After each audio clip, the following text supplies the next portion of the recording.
বিরহে পাগল পাড়া তুই, কার মিলনে ফুল ফসলে ভরা রে তোর দুকুল ভুই, কার মিলনে ফুল ফসলে ভরা রে তোর দুকুল ভুই, ঝরনা ঝরনা ঝরনা রে, বলনা বলনা বলনা রে, কার বিরহে পাগল পাড়া তুই।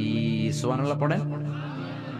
আপনি যখন কক্সবাজারে যাবেন, the longest sea beach in the world, 155 kilometre গেছেন, গেলে দেখবেন কি সাগরের ঢেউ।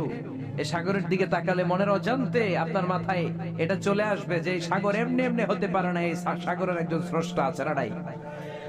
আপনি যদি বাংলাদেশের সবচেয়ে বড় পাহাড় ময়মনসিংহের গারো পাহাড়ে যান, কিংবা বান্দরবানের তাজিংডং বিজয় চিম্বুক পাহাড় কেওক্রাডাঙে যান, পাহাড়গুলো দেখলে বুঝবেন এই পাহাড়েরও একজন মালিক আছে না নাই।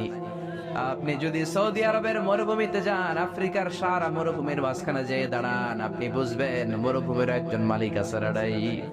আপনি খেয়াল করলে চিন্তা